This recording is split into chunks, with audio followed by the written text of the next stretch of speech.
અમદાવાદમાં અશાંત ધારામાં નામ બદલીના ખેલનો પર્દાફાશ થયો। મુસ્લિમ હિન્દુ નામ ધારણ કરી હિન્દુ વિસ્તારમાં મિલકત ખરીદતા હોવાનો પર્દાફાશ। વેજલપુરના ધારાસભ્ય અમિત ઠાકરે નામ બદલીના ખેલનો પર્દાફાશ કર્યો। શ્રીનંદનગર વિભાગ 4માં મુસ્લિમ યુવકે નામ બદલી મકાન ખરીદ્યાનો દાવો।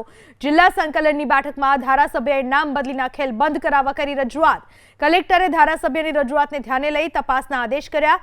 મિલકત ખરીદનાર પરિવાર અંદમાન નિકોબાર હોવાનો અમિત ઠાકરનો દાવો। હિન્દુ યુવતીએ મુસ્લિમ યુવક સાથે લગ્ન કર્યાનો અમિત ઠાકરનો દાવો। અશાંત ધારામાં મુસ્લિમ યુવકે મિલકત ખરીદી કરતા સ્થાનિકોમાં ચિંતાનો માહોલ। શ્રીનગર અને જુવાપુરા આ બંને સાથે સાથે આવેલા એરિયા છે। આ એરિયાની અંદર હમણાં અમારી જે લડત ચાલે છે અશાંત ધારાને લઈને લગભગ 2,500 કરોડ રૂપિયાના કિંમતના ફ્લેટોનું બાંધકામ અમે હમણાં રોકાવડાયું। કારણ કે હિન્દુ અને મુસ્લિમ બંને શાંતિથી રહે એ આની પાછળનો આશય છે।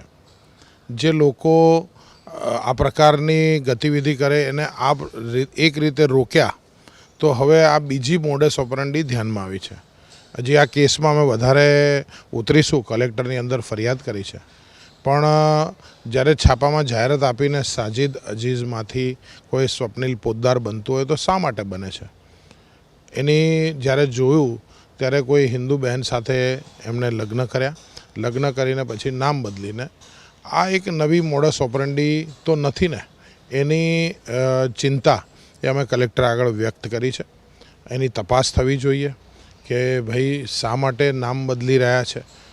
જો એ પ્રોપર્ટી લેવા માટેનું હોય, આ અશાંત ધારાના કડક પાલનના કારણે એક નવી મોડસ ઓપરન્ડી ધ્યાનમાં આવી કે લોકો હવે લગ્ન કરે છે પણ લગ્ન કરીને પછી હિન્દુ બહેનનું નામ એનું એ રાખી અને એના નામે પ્રોપર્ટી લઈને પછી ત્યાં આગળ રહેવા આવવાનું, એટલે આ એક નવું પેનિક એ એરિયામાં ઊભું ના થાય એના માટે અમે કલેક્ટર આગળ ચિંતા વ્યક્ત કરી છે।